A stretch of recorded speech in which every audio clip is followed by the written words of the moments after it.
Welcome to another episode of Be a Burnout Blaster. I'm your host, Miriam Williams, and today's episode is a true gem. I had the pleasure of chatting with Barb Lancaster, a spiritual health and intuitive energy healer and founder of Realistic Health and Beauty. Barb blends energy healing, guided meditation, and spiritual coaching to create authentic, soul-centered healing spaces. She's navigated her own journey through addiction, chronic illness, and profound loss, and I'm thrilled that she's sharing her insights with us. Let's dive in. I am a health and beauty coach, and then I help people make and reach realistic health and beauty goals and basically help them to live their best lives as their best self.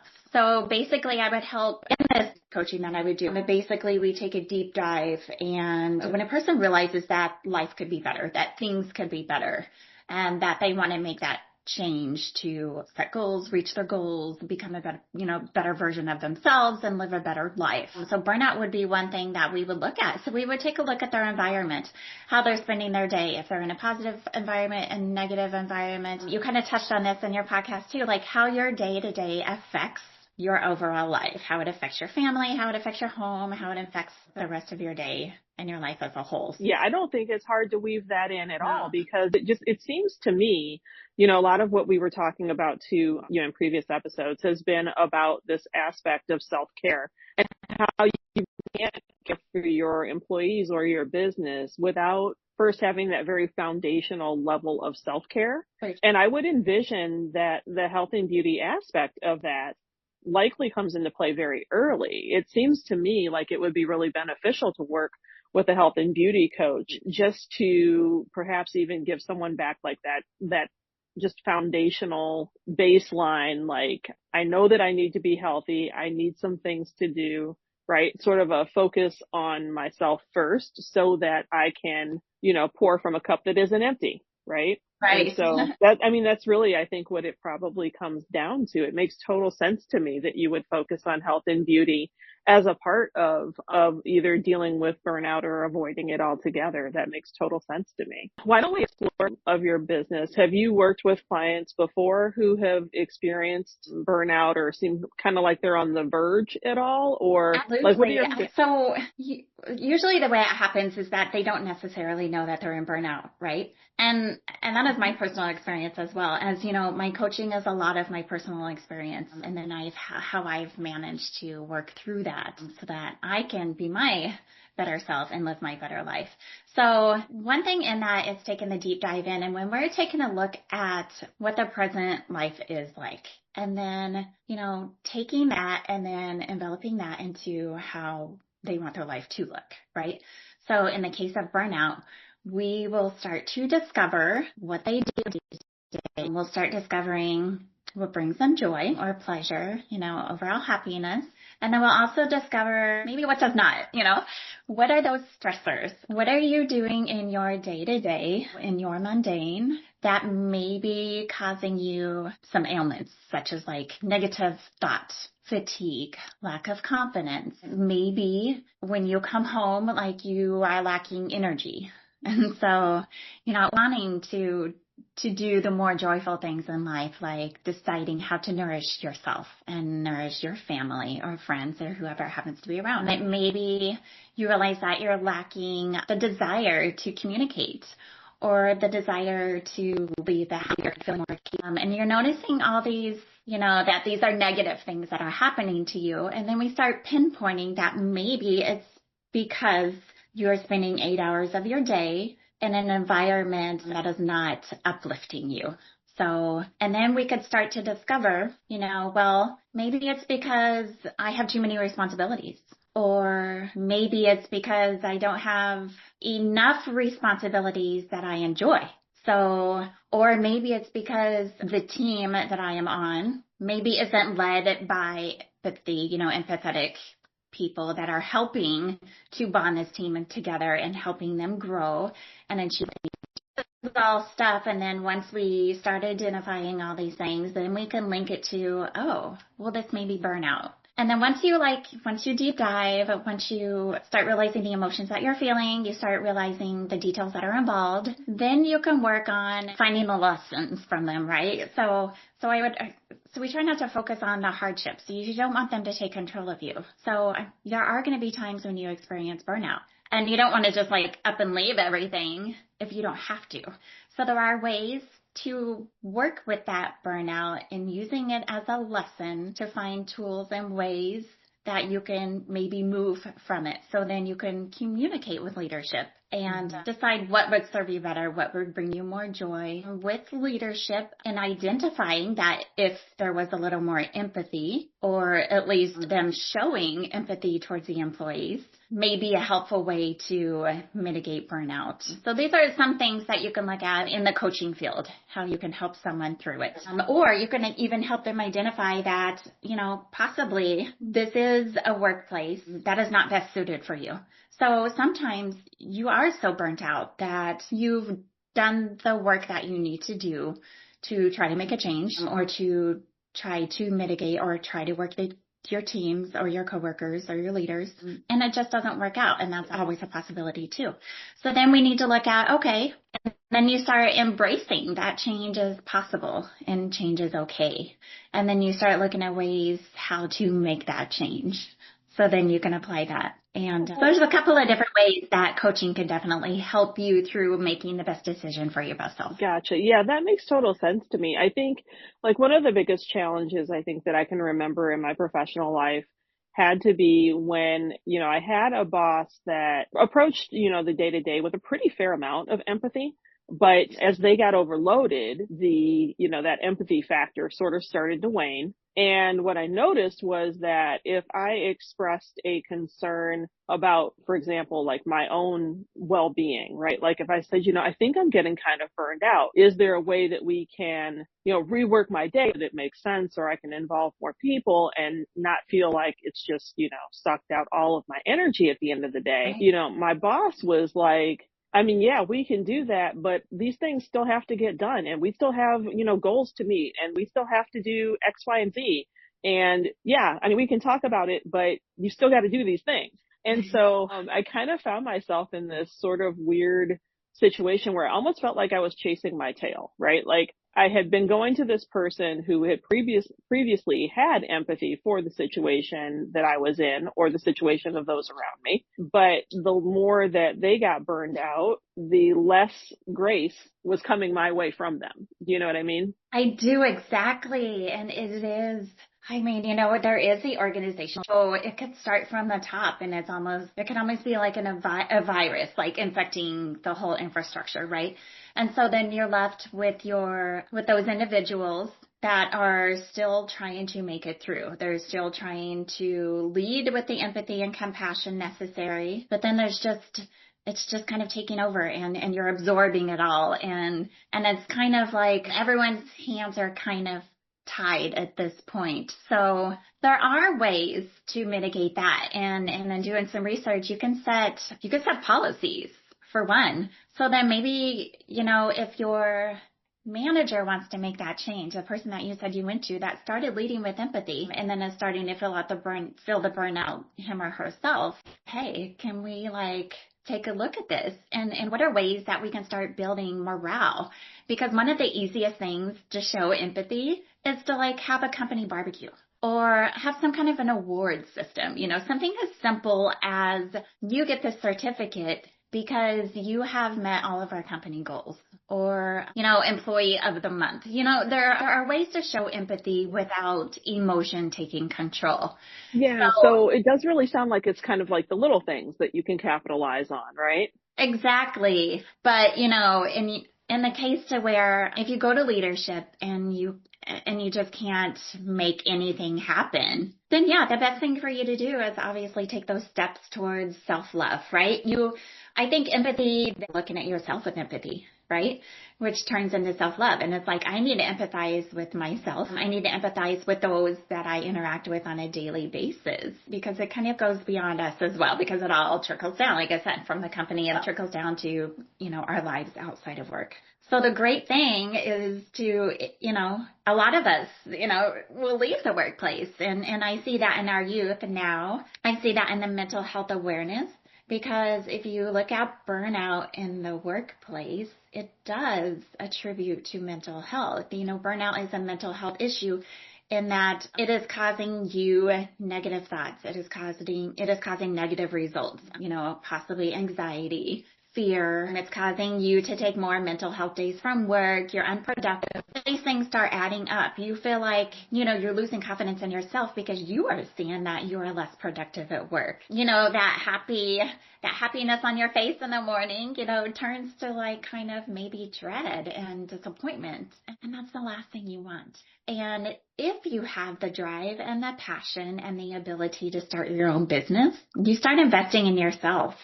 And investing in yourself, it's the greatest feeling. But again, for those who are not able to start their own businesses, and they have to be in the workforce, one good thing is that you can utilize the tools that are out there. So, they have company reviews. I really value those. And that's kind of my suggestion for companies as well who are in this state and are not able to get it turned around. One negative thing that's going to, be affected with this company is that they're going to have bad employee reviews, and nobody wants that, right?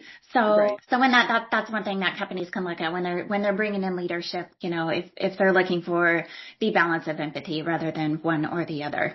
But as far as going back to the employee experiencing the burnout, they can use those tools and looking for another company to go for. And then they can also ask other people, like who are working with companies, they're huge into this, and I just love it. It excites me. So they are more driven to referrals.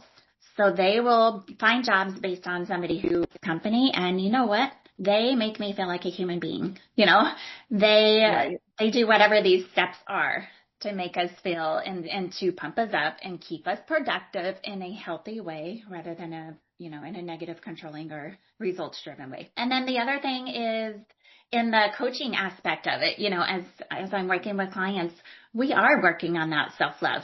We are working on identifying things. We are working on identifying patterns, because a lot of not realizing that you're in burnout is because of societal norms. Or it could be because we were raised by parents that were like, you have to work hard, put the grind to it, just keep your head down and go at it. And those kind of things are really the opposite of what we want, right? Right. Well, and it's interesting that you mentioned that because, one of the things that I was thinking about is how, I was always raised that if I just, worked hard and, found a good company or organization to be a part of, that my work life would be amazing. And I don't know why I believed that going into the workforce, because if I don't remember, so my mom was a social worker, my dad was a pastor. I remember my dad feeling 100% fulfilled in what he did as a pastor. I don't necessarily recall it, netting a lot of cash, right? Because that's not really why you go into the church, right? My mom, as a social worker, I'm going to go out on a limb and guess that people don't go into social work with the intention of making lots of money, right? But I watched her struggle with what I now know to be burnout. I have known what it was at the time because I was, 12, right? But, so it's very interesting to me that going into it, knowing what their experiences in the workforce looked like, it seems very strange to me that I would even take their advice, right? So one of the things that I talk to my son about all the time is the fact that it's not at all a surprise to me that he's looking for alternatives to the traditional workforce, the way that I know it and the way that my husband knows it.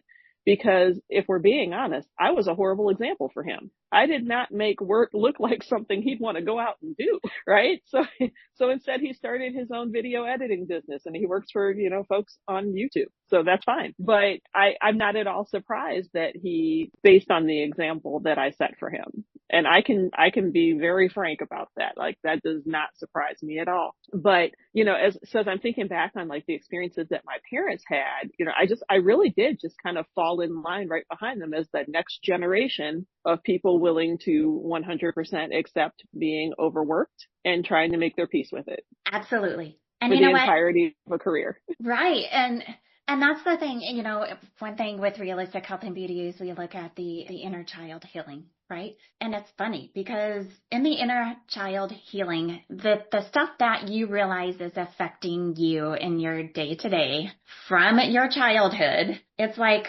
whoa, where did that come from?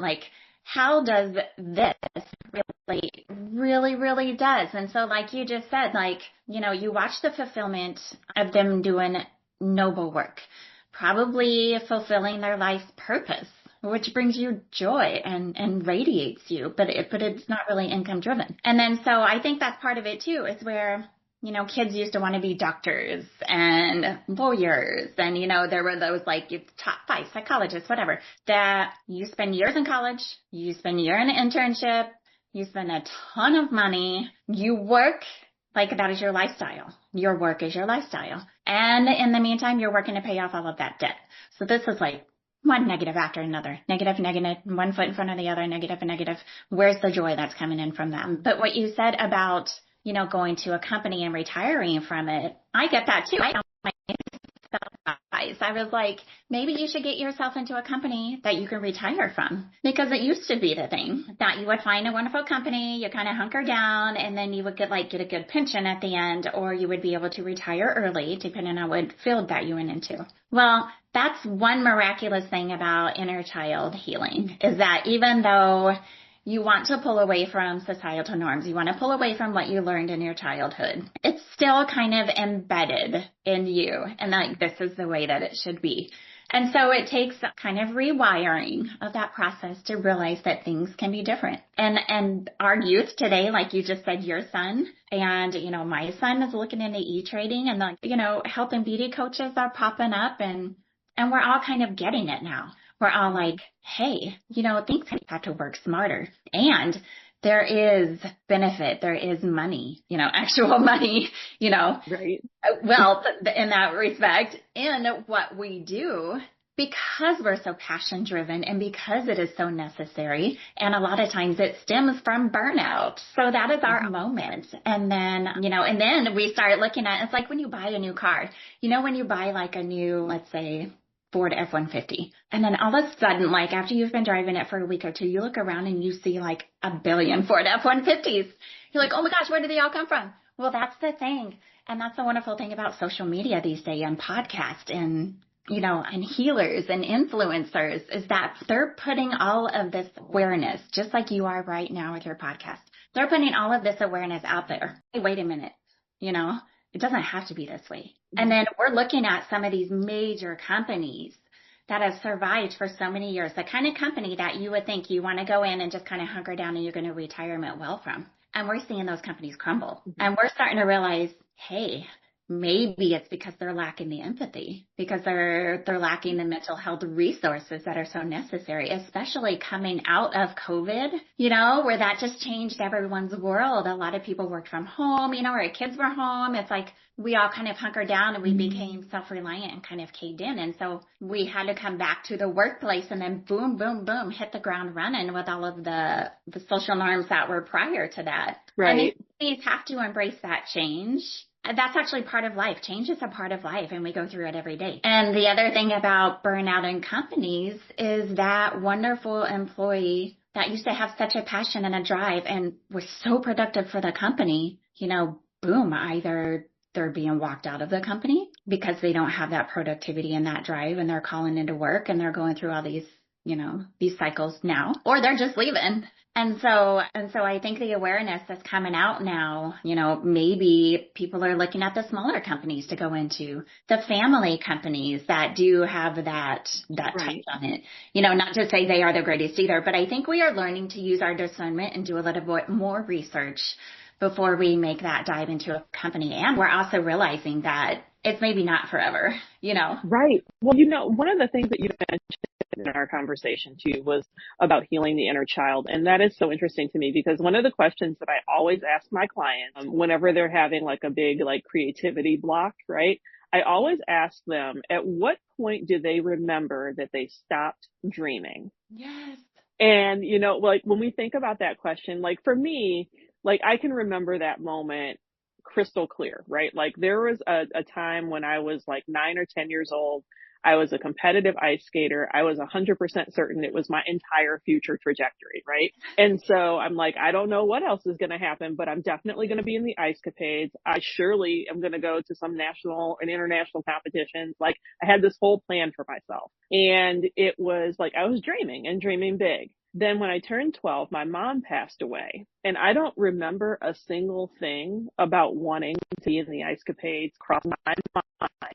Like that is the moment when I stopped dreaming big. And when I think about that moment, obviously, lots of sadness over my mom's passing when I was so young, but it also makes me kind of feel like this added sort of pressure of, kind of every day thinking through, like, because I didn't live out that dream, do I need to like have some other dreams? And why can't I think big anymore? Why can't I be creative? Like, what's the block now? Because, that was, I mean, many years ago, right? So so like trying to think through that moment when you stopped dreaming big and just trying to get it back again is a big thing for not just me, but also, I don't know if you're seeing anything similar with that, particularly when it comes to, well, really both health and beauty coaching. I would think that, trying to help somebody overcome that kind of a hurdle as it relates to the topics of health and beauty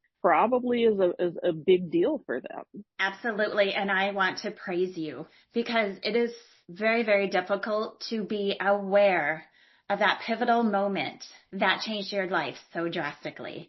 And then to even relate it, and especially to your here and now thinking, that's amazing. You were so self-aware. And the thing is for one, we're kind of touching on grievance, right? And I too want to tie that into burnout because part of the defeat from burnout is grieving what you thought you could have with this company in your life, what this career was going to bring you, what it did bring you, and what it's now not bringing you. So going back to the grieving process with your mother and that pivotal point in your life where you just kind of shut down, you basically just lost all interest in everything. And I think that's a normal part of grieving. Absolutely. The other thing I want to say is that everyone's grievance is different and there's no timeline on it. And it is going to affect you, sometimes for many, many years. Oh my gosh. I mean, my personal experience with my mom, I could not go through and look at my mother's photographs because I had such trauma tied to my mom. Mm-hmm. And here's the thing is what's wonderful about having someone coaching you through that. You can bring more awareness to that situation as you're being positively uplifted. But within that, there's also healing. So in my respect, I'm a spiritual life coach as well. I'm certified spiritual life coach. And in that spiritual part of it, we go into the energy bodies and we try to heal what is deep down in our souls, right? And we try to heal all of the trauma. One of the services that I offer is intuitive energy healing, and it's becoming more popular. More and more people are talking about how we hold trauma in our bodies. So they're coming out with, like healthy movements, moving your body, getting rid of that stagnant energy, determining what brings you joy. So when we're talking about burnout, removing, some negative things in your life to bring in new uplifting, joyful things in your life. I'm also a Stephen Minister leader. And in that training that I went through as a Stephen Minister, we walk one-on-one with those who are experiencing hardships or traumas within their lives. And this includes losing a job. This includes the major changes in your life, losing a loved one, going through a major illness, or, even just making a huge life change, whatever it may be, the things that we may interpret as not being such a big deal really is a big deal. And so especially when it comes to losing a person that birthed you, a person that raised you, a person who created who you are today outside of what you were doing yourself. And that's something that's difficult to do, especially alone. And it's really nice to have people like you, to have bright lights in the world, to have confident people that can leave their own place just for a moment to hold space for another person and walk them through their personal experiences or their wisdom or their knowledge and help them identify ways that they can start moving out of that.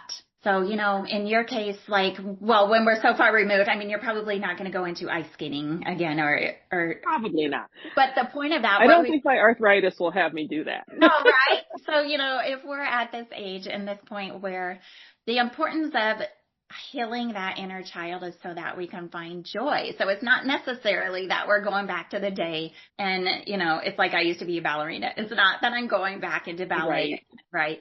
It's the fact that I'm finding joy in other things. And then it's the fact that I can go back to that pivotal moment in time and I can start finding the joy from it, finding the glory from it. It's in fact kind of rewiring how you look at it, looking at your higher power, the benefits of this happening is as such. And even though you were a child at that time, you are now not a child and you are able to process more information than you were at that age. And so, I don't know, I think the same with, if we want to bring burnout back into it, I think the same with it. Burnout can be a very traumatic event. It affects your entire life. It causes you to make a major life change, as far as like maybe go into a different career. You're definitely going through a lot of conflict, and a lot of people have conflict avoidance, and I get that too. And so, you're dealing with this anxiety of conflict and how to approach this and how to handle it. And so a lot of it is healing. It has to be healed, or, it can be looked at in another way. Yeah. I was thinking if there is like just one thing that I really hate that burnout does for and to people, it's that it has this like horrible ability to just zap all like possibility of positive thoughts out of our minds, to the extent that like when I'm talking with a client and they're telling me about how, I'll say, tell me about your dream life, right? And they're like, I don't know what you're talking about, right? They're like, I can't think of a single thing that I want in my dream. Well, it's because they're not dreaming anymore, right? Like we were talking about before. But then the other piece of it, the other thing that burnout does is it sort of like, it tells you all the stuff that you don't want. And then part of the problem with this is that it just keeps making you say things like, I don't know what I want, but I know it's not this. Right. Right. And the thing that you don't want is something that you just put back out into the universe and you are about to attract it all over again. Like you can't release it. Exactly. Another reason healing is so important, and having empathy toward yourself and showing yourself self-love. I went through burnout in 2017. I had 4 newly middle school children at home. 2 of them were stepchildren, 2 of them were biological. I was working 2 jobs. I was caring for my home and my husband. And honestly, the pressures that were put on me and that I put on myself, right? Because we all want to take responsibility for this as well. We can make change. We can see things differently. We can, create a new path, whatever. But I didn't realize that I was being burnt out. I thought I could just do it all because I always had. And, this lasted for years. And everyone around you was probably also doing it too, right? Like that's right, because that's the normal. Especially on women, because we do it all. We're miracle workers. We really, really are. I don't even know, looking back, I don't even know how I did it. How did you have time to care for your family and work 2 jobs and, still take care of yourself? And the thing is that I didn't, because boom, I could not get out of bed. I was in so much pain. Both of my jobs required me to be on my feet. And this kind of brings me back to empathy in the workplace as well. So even though I had a boss that was very loving, saw me as a human being, I think there could have been more empathy around basic human needs of possibly, standing on my feet all day for 8 hours a day and then going to that second job for another 8 hours a day was a bit too much. And so I think in looking back, one of the things I look at was like, I wasn't loving myself at the time. I was definitely working too hard. I was definitely working towards burnout. I was definitely in 2 professions that required me to have such physical use of my muscles all day long. And then, I had some unempathetic structures within those businesses that for years, it took me years to rebuild myself, to become the person that I am today. And that's one of my passions, why I initially started Realistic Health and Beauty and wanted to be a health and beauty coach, because I wanted people, for one, to know that there is hope. Because, I was going through and I was fighting to get on disability, and in that process alone, so much negativity. You have to focus 100% dealing with the medical field. You have to document everything. You have to express everything. And, the first thing they do when you go into a doctor's office is they write up their assessment of you. It's like, well, she looks great. She carries on a good conversation. She remembers things, la-di-da-di-da. And then society is looking at you at the same way, especially if you have an illness that is not physically noticeable to people who weren't experiencing it. Dystonia is a neurological muscle disorder that causes abnormal posturing and spasming of the muscles. But a lot of the movement is within. And so a lot of people weren't aware of my illness. And so I had to disappoint a lot of people. With that, I had to learn empathy for myself. I had to learn that this probably all began because I experienced burnout in the workplace. And then part of my healing process is to realize how I can try to prevent burnout in the future, which is not always the easiest thing to do because we're stuck in this loop. We're stuck in this cycle, especially if you're a hard worker, you were raised with very good work ethics. You are an older generation where your parents, that's what life was. You work hard, you make money, you provide for your family. Right. There's no time for joy. And then so a lot of this healing process has to be done, looking in on yourself, looking at yourself with love and compassion and empathy, and taking those steps, constantly to make sure that you're making the best decisions for yourself. It's not the easiest thing to do. No, it definitely isn't. I mean, especially when you're sort of, you're suffering from a thing that you don't yourself recognize as a thing to be suffering from with burnout, right? Like it creeps up on you. You don't really know that it's happening until it's kind of already too late. And so, it's almost like you will be behind the 8 ball every single time that anything that looks like burnout happens in your life because you never see it. Like one of the things, we were talking about some of those physical ailments. I sort of, I threw out there, my arthritis, but it's one of those things where like, I know the things that exasperate my arthritis, right? It's sitting every day for 8+ hours. It's excessive stress. It's not eating regular meals. It's not getting enough exercise.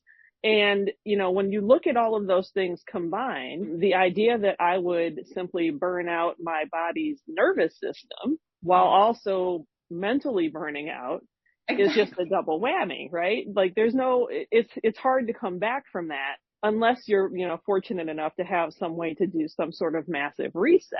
It's one of the reasons why, I think, Barb, when the first time you and I met, you asked me how I got into coaching. And I think I was blessed to find myself in a position where I needed to make a change. And this was the change that I chose. I had options to, go out there and work for somebody else doing what I was already doing. But I kind of had this conversation with myself where I was just like, enough is enough. Like if I always do the things that I've always done, I'll get what I already have.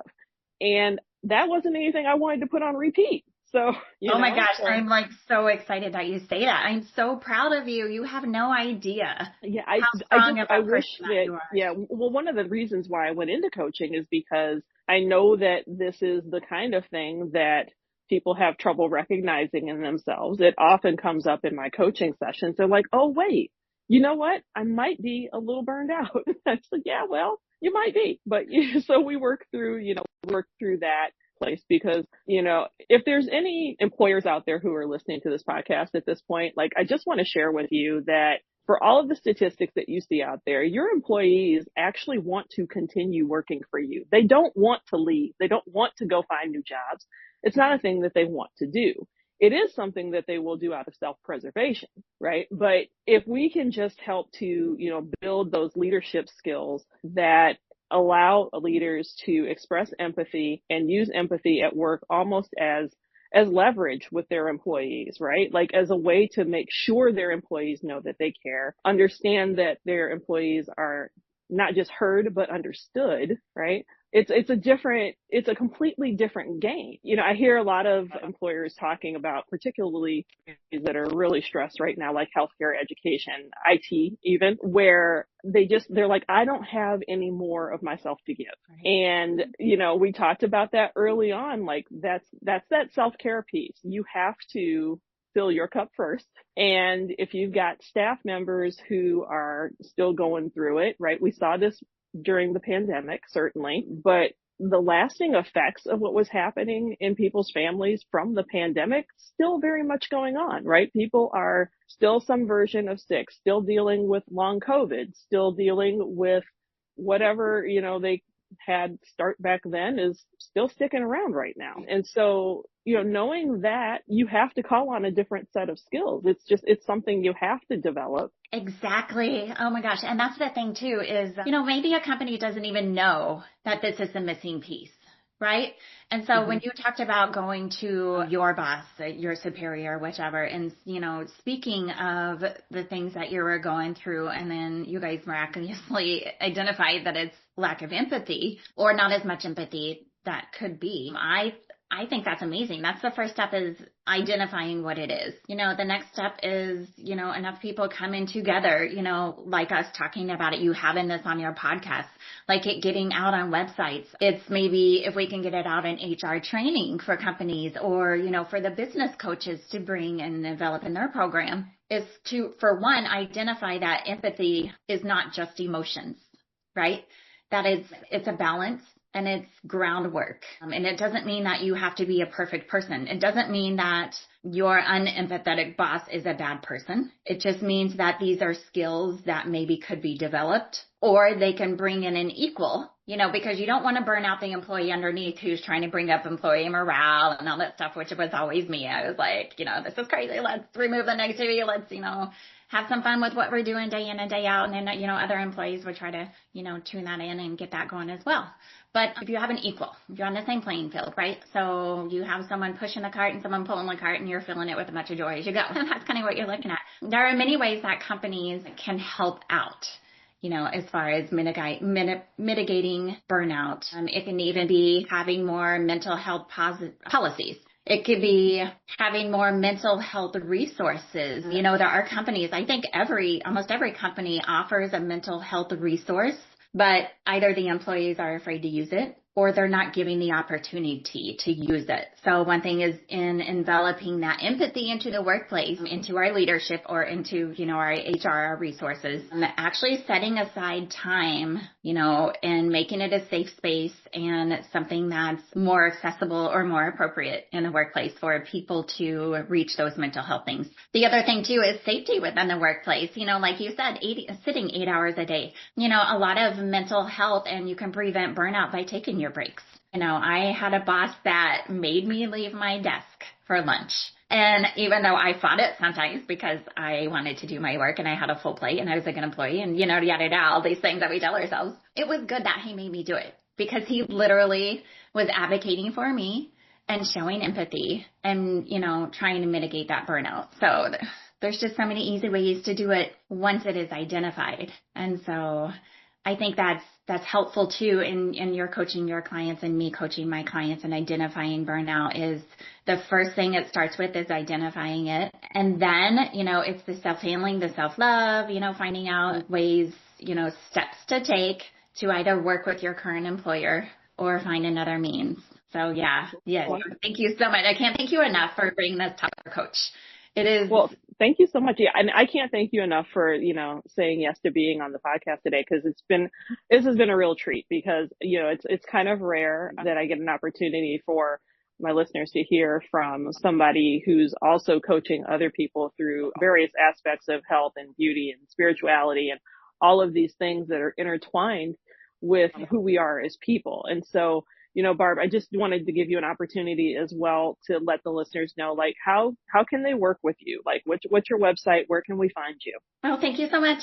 Yeah, so realistichealthandbeauty.com. You can go to my website. So my coaching programs are tailored specifically to the person, and we've kind of touched on these things, the different ways people go through experiences in life. So it is tailored to the specific one-on-one through coffee, comfort, and conversation, which is an hour session, and you schedule it on your time. Or we can do a more package plan, and then it is tailored specifically to you. So I'm also going to be offering services and courses. And then I have on every platform, I have videos that kind of brings up some of the common things in life that we encounter, and ways that we can kind of work through them, how we can start loving ourselves, how we can start identifying ways of living our best lives as our best selves.